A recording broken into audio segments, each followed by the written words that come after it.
축복의 통로 듣고 말하기 9번째 시간 통로에 관해서 살펴보자 합니다. 지난 시간에 이어서 오늘은 이제 양심, 지성, 의지, 우리 마음의 기관들이 어떻게 통로로 또 발휘되는지를 살펴보고자 합니다.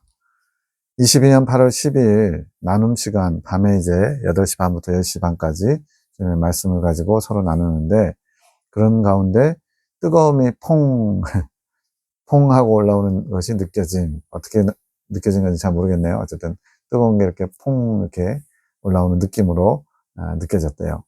충성심이라고 하심. 충성심은 주님을 사랑할 때 생기며 주님의 뜻에 순종하는 것이라 하심.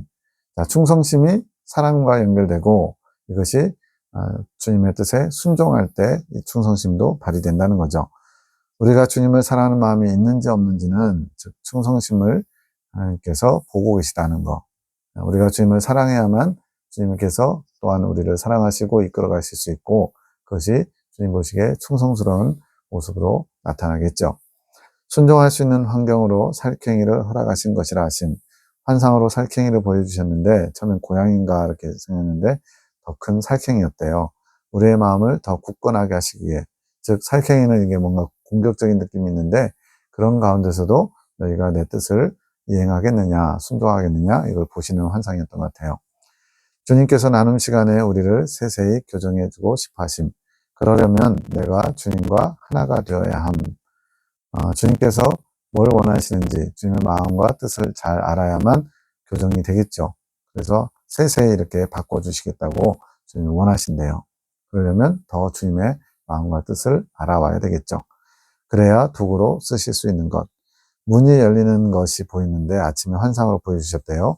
충성심으로 문이 열리는 것. 주님께서 통로를 열어주셨는데 그 통로의 문도 점점 더 열려가는 것처럼 주님의 마음을 아는 통로인 문, 그 문이 화려하지 않은 것은 겸손한 자세가 되어야 문을 찾게 되는 것.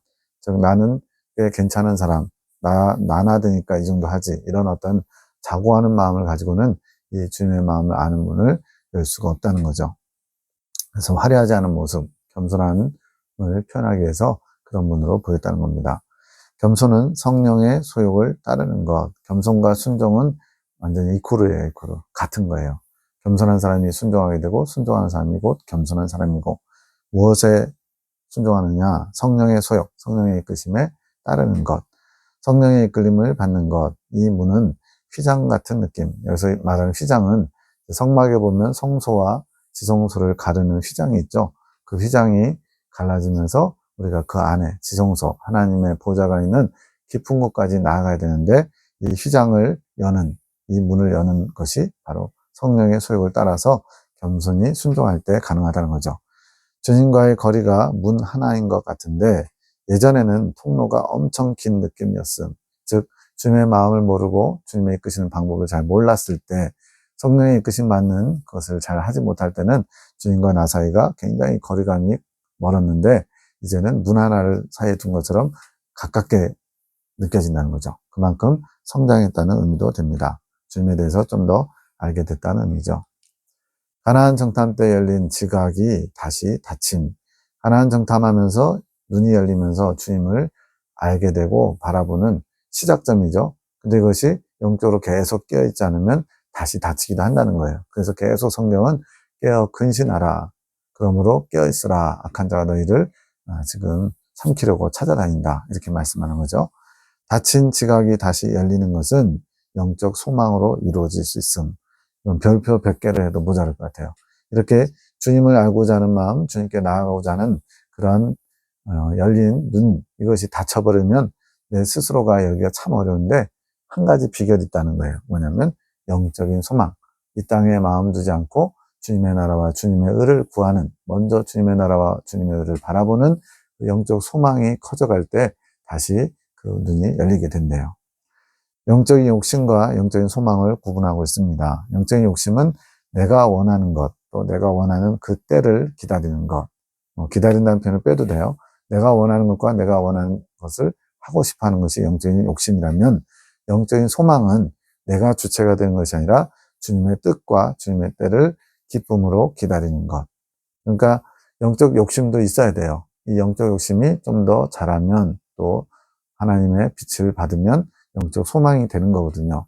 영적 욕심이 있어야 움직이죠. 예를 들어서 아이한테 뭐 심부름 하나 시킬 때도 뭐라고 그래요? 너 여기 이 심부름 슈퍼에 가서 뭐 사오면 엄마가 1,000원 줄게. 이런 식으로 한단 말이에요. 미끼 같은 거죠. 이게 무조건 나쁜 게 아니고 동기부여가 될 수 있는 거죠. 그래서 이제 어린아이 단계에서 청년으로, 청년 단계에서 아베이 단계로 들어가려면 영적으로 성장했을 때 무엇이 좋은지를 충분히 납득시켜야 그런 것을 소망하면서 하게 되니까 그런 영적인 미끼를 주님께서 우리에게 던지실 때도 있어요. 우리는 이제 모른 척하고 끌려가면 되죠. 그래서 이런 영적 욕심이 주님 중심으로 바로 서면 영적 소망이 돼서 내가 주체가 되는 게 아니라 주님을 주체로 주님의 뜻에 나를 맞춰가게 됩니다. 이것이 우리로 더 주님께로 나아가게 하는 동력원이 된다는 거죠.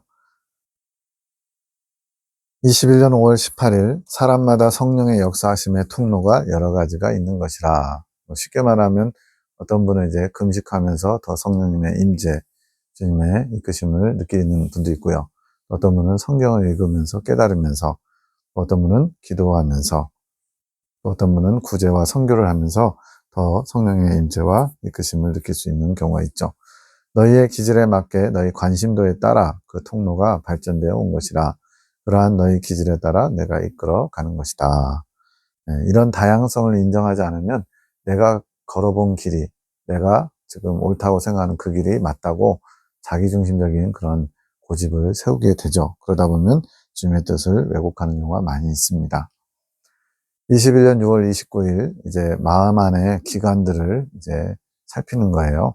첫 번째 양심, 성령께서 나와 소통하시는 통로. 양심, 즉 영감이 검을 들어야 능력이 됨. 이 영감은 성령의 이끄심, 영적 감각으로 느끼는 거죠.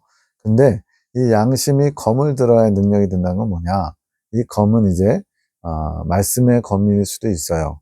또 의지의 검도 나오고 이제 성령의 검도 나오는데 양심에 따라서 하나님의 어떤 능력이 되는 이 검을 사용할 수 있는데 나의 의지가 그 검을 든다고 능력이 되지 않은, 지금 양심이 검을 드는 것과 내 의지로 검을 드는 것이 다르다는 거예요.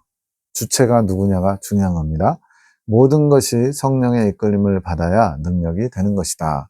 내가 주체가 아니라 성령님이 주체가 되셔서 나를 이끌어 가실 때 주님의 능력이 제대로 나타날 수 있다는 거죠. 그렇지 않을 때는 마귀를 이길 수 없으며, 왜냐하면 마귀와 싸우는 것은 내가 아니라 내 안에 계신 성령님의 도우심으로 주님께서 싸워주시는 거거든요. 마귀가 우리의 능력 없음을 더 잘 알고 조롱한다. 성경에도 나오죠. 막 그 바울의 여러 가지 귀신을 쫓아내고 이런 것들을 막 흉내내다가 제사장 스게야의 아들들이 막 그 흉내내다가 마귀가 그들을 덮치면서 뭐라 그래요? 바울도 알고 예수도 알거니와 니들은 누구냐? 마귀에게 조롱당하는 거예요. 그래서 마귀가 나를 조롱했던 이유는 이제 송 원장님을 말하는 거예요. 죄인으로서 주님께 버림받아 능력을 사용할 수 없는 것을 알았기 때문에 이제 주님께 버림받은 것처럼 이제 막 마귀가 이렇게 예수님께 버림받은 것처럼 지금 6월 11일 정도부터 이제 참회 기간으로 마치 죄인으로서 감옥에 갇혀 있는 것처럼 이렇게 좀 이렇게 겉보기에는 비참한 상태처럼 보이니까 킬킬거리면서 너는 버림받았다고 막 조롱하고 그런 모습이 있었거든요. 그것이 주님께 버림받았기 때문에 능력을 사용할 수 없다고 생각해서 이렇게 한 거예요. 사실은 그런 모습 속에 주님이 역사하셔서 송원자님을 어머니의 태에서 다시 새롭게 태어나게 하는 것처럼 준비하시던 기간이었죠. 지성, 성령님이 아닌 나의 의지로 성령님께 조명받지 못한 지식들로 지성에 채우는 것은 사상이 됨. 자, 주님으로부터 받은 빛, 그것이 나의 지성에 채워지면 그것은 능력이에요. 근데 주님으로부터 받은 게 아니라 내가 어떤 책을 읽거나 내가 어떤 것을 깨달아가지고 내가 쌓아놓은 것들, 그것이 지식에 채워지면 사상이 된다는 거예요. 자, 우리는 살면서 많은 생각들을 하게 됩니다. 그 생각들이 스쳐 지나가요. 뭐 수백, 수천 가지의 생각들이 스쳐 지나가는데 때로는 그 생각에 이렇게 머무는 시간이 오래 걸린 것도 있죠. 뭐에 사로잡힌다 그러죠. 그렇게 뭔가 이렇게 생각이 계속 오랫동안 자리 잡고서 점점 굳어져 가면 사상이 됩니다. 문제는 이 사상이 주님을 향하는데 방해가 되는 사상인 경우들이 많아요. 그게 바로 여기서 말하는 대로 성령님과 상관없이 나의 의지로 성령께 조명받지 못한 지식들로 지성에 채워져 있으면 그게 바로 나의 사상이 되는 거예요. 이 사상은 부셔야 되는 거예요. 깨뜨려야 되는 거예요. 우리가 쌓는 것은 지식인데 성령께서 조명하셔서 이 쌓은 지식의 말씀이 살아 역사하는 말씀으로 바뀌어지는 거예요. 그게 바로 지혜의 말씀이 되는 거예요. 자, 지식은 공부해서 섭렵해서 생기는 거죠. 근데 이것을 성령께서 빛으로 조명해 주셨을 때 하나님의 능력이 덧입혀지면서 지혜의 말씀, 곧 능력 있는 말씀이 된다는 거죠. 성령의 조명을 받지 못한 지식은 곧 죽은 믿음이요, 죽은 지식이요, 오랜 시간에 굳어지면 사상이 되는 것. 자, 그래서 사상과 지혜의 말씀을 구분하는 가장 중요한 포인트가 성령님의 조명을 받느냐, 성령님으로부터 받은 빛의 조명이 있느냐, 이것이에요. 그렇지 않으면, 이렇게 성령의 조명하심 받지 못하면 곧 우상숭배가 된다. 제일 좋은 예가 이제 이스라엘 백성들이 시내산에서 모세가 40일 동안 하나님께 계명을 받으러 올라갔을 때 모세가 없어지니까 두려웠죠. 그래서 이제 눈에 보이는 하나님을 우리에게 달라 요구해가지고 만들어진 게 금송아지죠. 곧 그들은 금송아지, 눈에 보이는 것을 보면서 만족하면서 안심을 하게 된 거예요. 실제로 하나님처럼 여긴 거죠. 근데 그것은 하나님이 아니었죠. 하나님을 대신하는 무언가가 하나님 자리에 있는 것이 바로 우상인데, 우리에게 쌓여있는 이런 지식들이 주님과 상관없으면 주님의 빛을 대신하는 다른 무언가가 되는 거죠. 그게 바로 이제 사상이라는 거예요. 사상. 주님과 상관없는 거. 성령의 조명하심을 받지 못한 거. 그러면 이 사상이 도리어 주님의 빛이 비춰질 때 쳐내는 역할을 한다는 거예요. 왜냐하면 내가 생각하는 것, 내가 꽉 붙잡고 있는 것과 맞지 않기 때문에. 그래서 우상에게 재물을 주는 게 돼버려요. 우상 숭배죠. 이러한 역할을 이 사상들이 그렇게 주님이 아닌 것에 우리의 생각과 마음을 붙잡아 버리죠. 예수님께서 예루살렘 성전에 들어가셔서 상과 의자를 엎으신 거, 성전 정화 사건이 있었죠. 우리 마음 안에, 지성 안에 쌓아놓은 사상들, 즉 우상의 재물들을 엎어버리신 것을 상징한다. 네. 즉 우리 안에 성전, 하나님이 거하시는 전을 만들어 가야 되는데 이 전에 해야 되는 작업이 우리 안에 쌓여있는 주님과 상관없는 우상의 재물들을, 우상을 섬기는 재물들과 같은 사상들을 청소, 정화하는 작업과 연결되어 있다는 거죠.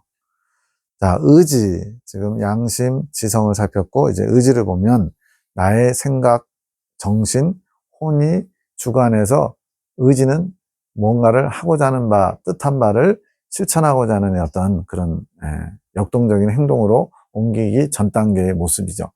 우리의 의지는 성령께서 일하실 수 있게 구하고 그분이 일하실 수 있게 자리를 내어드려야 된다. 그러니까 의지를 사용하는 것도 성령님의 이끄심에 순종하는 의지, 이게 필요한 거죠. 그런데 성령님과 상관없이 내가 뭔가를 해보려고 하는 자기 의지, 이게 바로 성경이 말하는 자기의가 되는 겁니다.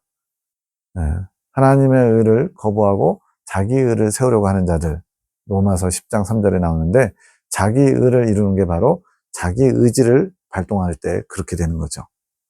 성령께서 나의 주관자가 되어 이끌어 가시며 이끄심에 순종할 때 순종하는 의지가 된다. 이 자유의지가 타락하면서 어떻게 됐어요? 마귀에게 순종하는, 마귀에게 굴종하는 그런 의지가 돼버렸죠. 이것을 이제 주님이 깨끗하게 광야연단 과정을 통해서 정화시키셔서 다시 아담과 같이 깨끗한 상태를 만드신 다음에 이제는 성령님께 온전히 이끌림 받는 순종하는 의지로 바꿔 가시는 게 바로 우리의 영적 성장 과정이거든요. 12시 4분, 침묵이 아니면 빠르게 이러한 영적 성장을 이룰 수가 없음. 이유는 마귀의 방해 때문에. 왜 그러냐면, 그래서 침묵은 이제 앞선 영상들 보시면 세 가지 침묵이 나옵니다. 바로 말의 침묵. 가장 쉽게 할 수 있는 게 말의 침묵이죠. 말 안 하면 되니까. 그 다음에 생각과 감정의 침묵. 그 다음에 이제 정욕의 소리의 침묵. 마귀가 이제 정욕의 소리를 많이 발동시키는데, 이 궁극적으로 이 정욕의 소리에 침묵해야만 주님께서 우리에게 그 비워진 자리에 주님의 것을 채울 수 있고 그것이 영적 성장을 이루기 때문에 그래요. 그래서 이런 침묵을 먼저 훈련하는 것, 이거는 다른 말로 비워지는 거죠. 내 안에 주님과 상관없는 것들, 앞서서는 사상이라고 그랬죠. 그런 우상 같은 것들을 비우는 작업이 침묵이고, 그 침묵을 통해서 이제 주님의 것을 채우는 것, 이게 이제 묵상이라고 표현되는데, 주님의 것을 채울 수가 있는 기본 바탕이 되는 거죠. 우리는 말씀의 검을 사용하시는 성령의 도구가 되는 입의 혀가 돼야 되는데, 즉 성령께서 나를 통해서 말씀하시는 혀의 역할을 해야 되는데, 마귀의 도구로 혀를 내어준, 예, 교회 안에서 어떤 분쟁이 있거나 사랑관계에서 불편하게 하는 일들이 있으면 우리는 서슴없이 내가 표현하고 싶은 대로 뱉어버리죠. 아이들은 절제하지 못해요. 왜? 훈련받지 못했으니까. 자기 생각을 그대로 다 표현해요. 순수하지만 그러나 자기 뜻을, 자기 고집을 내세울 수밖에 없죠. 성장하면 성장할수록 다른 사람을 배려하게 되고, 때로는 하고 싶은 말이 있어도 참게 되고, 이런 통제가 되죠. 이런 훈련을 통해서 성령의 것을 전달하는 도구, 통로, 혀가 돼야 되는데, 그러지 않은 사람들은 어떻게 되겠어요? 마귀가 좋아하는 대로 자신의 정욕과 타협하면서 육적인 것들을 거침없이 쏟아내겠죠. 이것이 입술의 권세이며 하나님의 자녀로서 권세를 사용하는 것이다. 네, 어떤 분들은 뭐 그냥 내가 선포하면, 말하면 하나님의 권세가 나타나서 좀 착각하는데, 성령께서 내 안에서 운행하셔야, 활발하게 일하셔야 하나님의 권세를 내 입술로 표현하는 겁니다. 그래서 자녀들을 양육할 때도 선한 말, 하나님을 중심으로 한 말들을 자꾸 독려하면서 이끌어줘야지, 거기에 뭐 되려고 그러냐, 도대체 이 개똥아, 이러면서 비방하고 조롱하고 핍박하면 애는 더 주눅들죠. 네. 믿지 않는 사람들 사이에서도 그럴진데, 하나님의 권세를 받는 믿음의 자녀들은 훨씬 더 조심해야 되겠죠. 침묵 가운데 주를 바라보면 이루지 못할 일이 없음. 왜냐하면 내가 하려고 하는 게 아니라 주님이 하시기 때문에. 그러나 사람들이 그렇게 하지 못함. 그것이 마귀의 속성. 너는 할 수 있어. 네가 하면 돼. 너의 뜻이 곧 하나님의 뜻이야. 이렇게 미혹하는 거죠. 이렇게 알아지는 이유는 지각이 더 열렸기 때문에. 21년 7월 16일 심령 속에 있는 기관들이 모두 나의 말을 알아갈 수 있는 통로다. 앞에서 말한 양심, 지성, 의지 이런 것들 다요. 양심도 나의 말을 알아가는 감각의 통로다.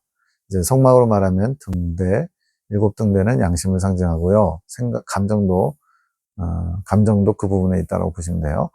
떡상, 지성을 상징하고요. 분향단, 의지를 상징하죠. 그리고 지성소, 이건 이제 하나님의 법궤, 보좌를 상징하는 법궤 뚜껑이 위에가 보좌거든요. 그 지성소 모두 나의 뜻을 알아갈 수 있는 통로로 작용한다. 마음에 있는 기관들, 또 우리 안에 영의 기관들이에요. 그러나 그 통로는 모두 하나로 귀결된다. 마음이지. 마음 안에서 내가 이야기하는 것이지. 마음 안에서 듣는 것, 보는 것, 느끼는 것, 보는 것, 냄새 맡는 것 모두 다 그 안에서 일어난다. 무슨 냄새 맡는 게 마음에서 일어나냐? 이런 모든 감각들 있잖아요. 오감이라고 하는 그런 것들이 마음과 밀접하게 연결되어 있다는 거죠. 그렇게 냄새 맡으면서 이거 무슨 냄새야? 싫은 방귀 냄새라든가 썩은 냄새 나면은 마음 안에서 그것 때문에 생각이 또 감정이 의지가 다 영향을 받잖아요. 그래서 그 안에서 일어난다 표현하는 겁니다. 그래서 마음 안에 있는 기관들을 통해서도 일어나지 모든 영적 감각은 모두 머리 안에서 해석된다. 자, 머리 그러면 뭘 생각할 수 있어요? 생각. 마음 하면요, 감정. 네, 그래서 이러한 우리가 어떤 것을 영적 오감으로 알게 된 것, 받아들이게 된 것을 머리가 해석하는 거죠. 생각하는 거죠. 어떤 사건이나 상황이 벌어지면 생각하고 그 생각을 통해서 감정이 이제 요동하는 거예요.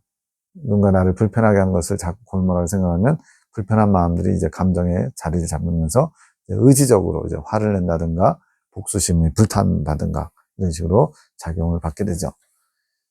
22년 6월 9일 꿀벌이 보이고 이제 환상입니다. 심겨져 있는 식물이 있는데 꿀벌이 있어야 수정을 이룰 수 있음. 주님, 이 꿀벌은 뭘 의미하나요? 꽃이 피고 수정을 이루어야만 열매를 맺을 수 있음. 그래서 꿀벌이 사라진다고 기후 변화 때문에 위기 때문에 사람들이 다 걱정하죠. 꿀벌 수억 마리가 지금 한 해 죽어가고 있다 이런 얘기를 해요. 수정은 꽃이 자의로 할 수 없는 거. 꽃이 꿀벌뿐만 아니라 뭐 바람으로도 하고 여러 가지가 있지만 주된 그 수정의 역할이 꿀벌이죠. 그래서 누군가를 통해서 수정이 이루어지게 되는데 수정이 이루어지는 것이 자의로 행할 수 없기 때문에 꿀벌이 꼭 필요한데 여기서 꿀벌은 성령님의 도우심을 뜻한다. 성령님 없이는 열매를 맺을 수 없다는 얘기죠. 마찬가지로 광야 연단 과정, 출애굽해서 가나안 땅 들어가기까지 이스라엘 백성들의 광야 여정은 누가 다 인도해요? 모세가 인도하죠. 그래서 모세가 성령님을 상징하는 겁니다. 우리가 예수님을 믿고 출애굽, 즉 예수님을 영접하게 되면 그때부터 우리 안에 성령님이 들어오셔서 가나안 땅, 하나님 나라에 들어가기까지 계속 이끌어 가시죠. 이러한 성령님의 도우심, 이끄심이 없이는 우리는 한 발자국도 천국을 향해서 나갈 수가 없는 거예요. 그러니까 꿀벌의 역할이 얼마나 중요한지 그것을 잘 인식하고 있는 게 중요하다는 거죠. 그런데 왜 이끄심이 아닌 도우심일까? 성령의 이끄심을 계속 말씀하셨는데 도우심이라고 표현되니까 여기를 묵상한 거예요. 성령님께서 우리의 마음을 이끄시고 우리의 원함, 성령께서 이끌어서 우리의 마음을 그런 성령의 이끄심에 맞추는 거죠. 그러한 원함을 도우시는 거. 그러니까 이끄심과 도우심이 같은 거라는 거죠. 같은 의미로 쓰이고 있어요. 여기서 원함은 내 뜻이 아닌 성령의 인도하심에 하나 된 내 마음의 원함을 말씀하신 거. 내가 원하는 게 아니라요. 성령께서 인도하셔서 내 마음의 원함이 생긴 거예요. 말장난 같지만 잘 들어보세요. 내가 주님을 원한다. 물론 이제 처음에는 의지적으로 그래야죠. 근데 그 원함이 주체, 어떤 중심에 있어서는 안 되는 거예요. 왜냐하면 우린 금방 변심하거든요. 금방 변질되고 금방 바뀌어요. 그래서 그 원함을 성령께서 이끌어 주십사하고 청해야 되는 거예요. 성령께서 주님을 원하는 마음, 주님 나라를 원하는 마음을 불어넣어 주시면 그 원함을 통해서 계속 그것을 지향할 수 있는 거죠. 그 내용이 내 뜻이 아니라 성령의 인도하심에 하나 된 내 마음의 원함을 말씀하신다. 이렇게 표현한 거죠. 좀 어렵죠. 성령께서 인도하심으로 주님의 마음과 하나 된 내 마음의 원함, 즉 그렇게 되기를 원하는 마음. 주님의 마음과 내가 일치를 이루어야 주님의 뜻이 나를 통해서 온전히 이루어질 수 있거든요. 그래서 그것을 위해서 주님의 마음과 내 마음이 일치를 이루기를 원하는 마음을 성령님께서 계속 공급해 주시고 또 동기부여를 해 주셔야죠. 그래서 심긴 식물이란 우리의 마음을 말함. 식물이 이제 땅에 마음밭에 심겨졌는데 주님의 마음이 우리 안에 심겨진 것. 주님의 마음이 우리 안에 심기고 그 심긴 주님의 마음이 우리의 마음이 되는 것. 주님의 마음과 우리의 마음이 하나하나 일치를 이루어야 되는데 그러려면 자라고 꽃이 피고 열매를 맺어야 된다는 거예요. 그런 과정이 필요하다는 거예요. 즉 심긴 식물은 우리의 것이 아닌데 심긴 것. 그렇죠. 다 주님의 것이고 주님의 모든 것인데 그것이 우리 안에 마치 피조물 안에 거룩하신 하나님의 영이 들어오신 것처럼 이거는 기적이죠. 또 기가 막힌 일이죠. 주님의 마음이 우리 안에 심겨진 거예요. 말씀의 씨앗과 깨달음의 자라남으로 꽃이 피는 것. 말씀도 필요하고 깨달음도 필요하고 그래서 꽃이 피는데 이것이 주님의 마음을 아는 것이고 그래서 저번 영상에 송장로님이 꽃 내려놨어 이런 영음이 들린 적이 있어요. 꽃을 내려놓으면 안 된다는 거예요. 주님의 마음을 원하는 그것을 내려놓으면 안 된다는 거죠. 주님의 마음을 아는 것에서 끝나는 게 아니라 열매를 맺어야 함. 그것이 행함의 열매. 자, 꽃만 펴서는 안 되죠. 주님이 원하신 것은 열매이기 때문에. 근데 꽃이 져야만 열매를 맺죠. 이렇게 주님을 원하는 마음에서 완전히 주체성이 다 없어지고 주님이 온전히 나를 장악하시면 그때 익은 열매가 만들어지는 거예요. 주님의 마음이 나와 한 마음이 되어 성령의 도우심으로 수정이 되어야만 열매를 맺을 수 있음. 아까 그 환상의 결론이 이겁니다. 주님과 내가 한 마음을 이루어야 되고 그것에 성령님의 도우심이 필수라는 것을 강조하는 거죠. 주님의 마음이 우리의 마음에 심겨도 내가 그 마음을 원하지 않으면 그래서 원함이란 순종하는 의지 주님의 뜻이 나타날 때 성령의 이끄심이 보일 때 순종하려고 하지 않으면 꿀벌이신 성령님이 도와줄 수 없음. 주님은 도와주고 싶은데 우리가 그걸 거부하면 도와줄 수 없다는 거예요. 그게 하나님의 세우신 원칙, 질서, 법칙입니다. 행함이 되지 않는 것. 그래서 행함은 실천한다는 개념보다도 성령의 운행하심이 없다는 거예요. 이것 주님의 마음과 한 마음이 되는 것은 나의 원함으로 이루어지는데 주님과 주님의 마음과 하나 되기 원하는 마음으로 이것이 가능케 된대요. 그러니까 내가 원해야 되고 성령님께서 도우셔야 되는데 이 원함조차도 주님의 마음과 하나 되기 원하는 마음. 처음에 시작은 내가 원하는 마음을 고백하면 주님께서 그 원함을 끌어가시는 거예요. 그 원함이 이제 열매를 맺을까지 계속 역사하시는 거죠. 나의 원함을 성령께서 도와주시는 것, 주님의 마음에 순종하기 원하는 마음, 그렇게 하길 원하는 마음을 성령께서 도와주시고 행함의 열매를 맺을 수 있도록 도와주신대요. 그렇게 꿀벌 성령님의 도우심으로 수정이 되면 열매가 맺는 것. 여기서 중요한 것은 나의 원함만 있다고 되는 게 아니라 성령의 이끄심으로 되는 것도 아니라 뭐 다 부정하는 것처럼 보이지만 둘 중에 하나만 있어서 되는 건 아니라는 거죠.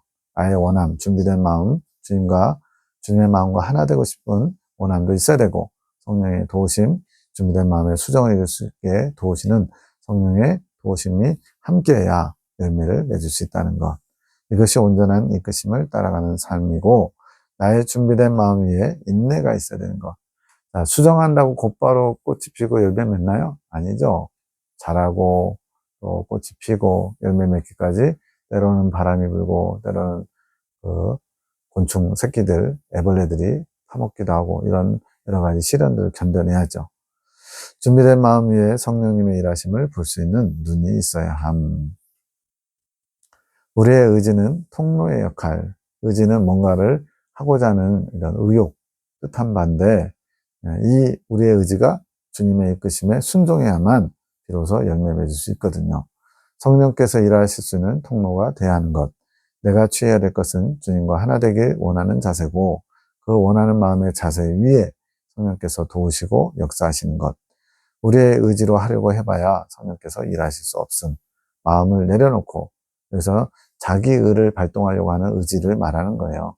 바리새인들이 했던 자기의 의로움을 나타내려고 했던 그런 마음을 내려놓고 성령께서 일하시는 움직임을 우리가 봐야 하는 것. 그러니까 성령께서 일하시는 것은 우리가 수동적, 소극적인 자세로 바라봐야 돼요. 그래야 성령께서 이끌어 가실 때 우리가 몸에 힘을 줘서 버티지 않거든요. 그러나 원하고자 하는 마음, 그 시발점은 우리가 가져야 되는 거죠. 근데 그것마저도 주님께 요청드려야 돼요. 제가 주님을 원하길 원합니다. 주님께 마음이 쏠리기를 원합니다. 뭐 이런 것들 시발점은 우리가 이렇게 내어놔야 되지만 그러나 그것을 이끌어 가신 분은 성령님께 주도권을 내어드려야 돼요. 마음을 내려놓고 성령께서 일하시는 움직임을 우리가 봐야 되는데 그것이 인내가 필요한 것이고 주님의 때, 내가 원할 때 열매 맺고 꽃이 피고 이런 것이 아니라 주님의 때를 기다리며 바라며 주시하는 것.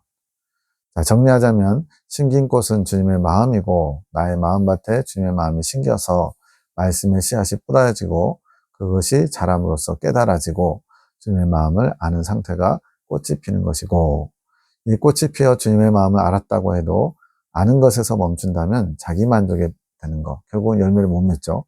행함의 열매를 맺어야 되는데 여기서 행함은 내가 뭔가를 실천하는 게 아니라 성령께서 운행하시고 이끌어 가셔서 열매를 맺게 하는 게 행함의 열매예요. 성령의 운행하심이 필수입니다. 그러면 주님의 만족이 될 수 있습니다. 자기 만족이 아닌 거죠. 행함의 열매는 내가 맺는 게 아니라 꿀벌이 수정시켜 줌으로써 맺게 되는 것. 꿀벌은 성령의 도우심이고 내가 주님의 마음을 알아 그 마음에 순종하기 원하는 마음이 되었을 때 그 순종하기 원하는 마음에 성령께서 도우시는 것. 네. 여러 번 반복되는 것 같지만 에녹 자매님의 특징이기도 해요. 반복이 제일 좋은 거예요. 왜? 그래야 새겨지거든요. 자, 통로가 열리려면 어떻게 되나? 22년 4월 29일에 원하고 또 원하는 마음. 한 번 원하고 끝나는 게 아니라 계속 지속적으로 주님을 바라보고 주님을 원하는 마음, 주님과 하나 되길 원하는 마음, 주님의 마음을 알기 원하는 마음을 계속 두드려야 된대요. 그래서 성령에도 구하고 찾고 두드리다. 언제까지 두드려야 될까요? 열릴 때까지요. 두드리면 열리게 됨, 지각이 열리게 되는 것이고 그러나 열릴 때까지 두드려야 됨. 내가 선을 그으면 안 됩니다.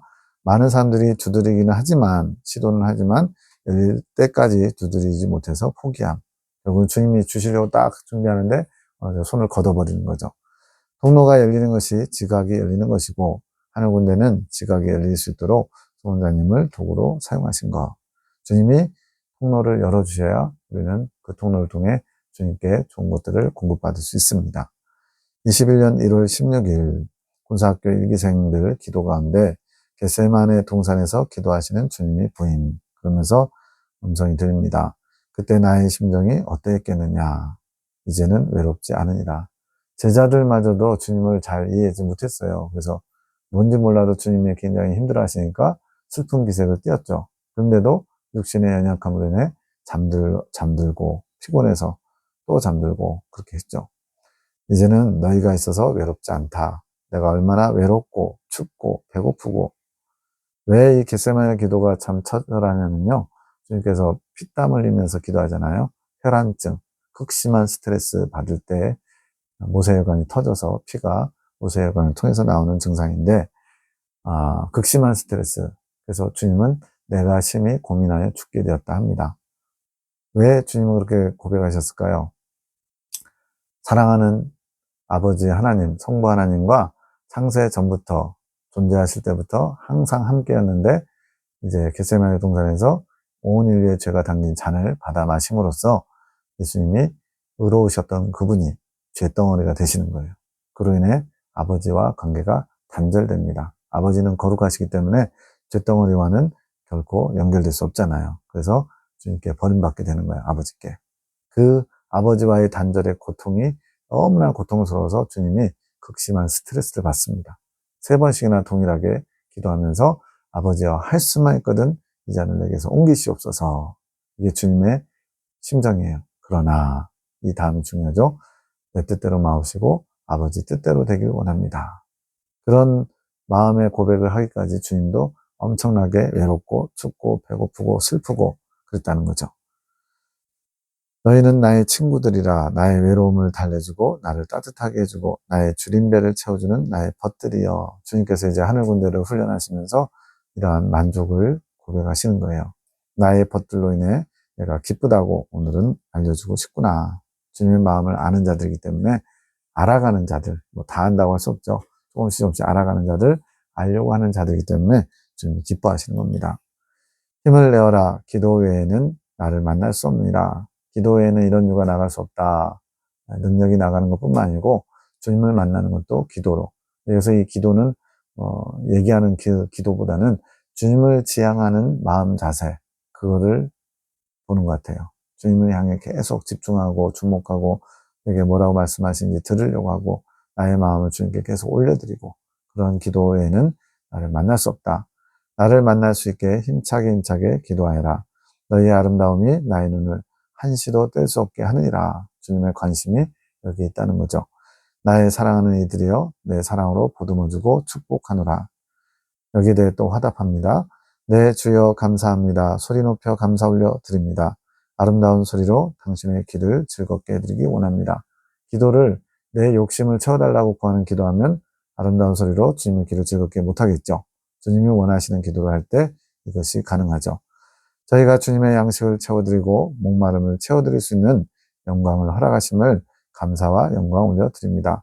저희의 기도를 축복하시어 영이신 주님을 뵙기 원합니다. 축복하소서. 그랬더니 또 주님이 화답하십니다. 때를 기다려라. 내가 허락하리라. 당장은 아니지만 인내하면서 기다리다 보면 때가 되면 하신다는 거죠. 내가 너희에게 은혜의 통로를 허락하리라. 통로를 열어 은혜를 쏟아부어 주기를 나 역시 원하노라. 인내하여 복된 은혜의 통로가 있는 곳까지 나오너라. 그곳까지 찾아 나가는 것은 우리의 몫이라는 거죠. 힘을 내어라. 기도에 열심을 내어라. 너희의 믿음과 열정이 소망을 이루리라.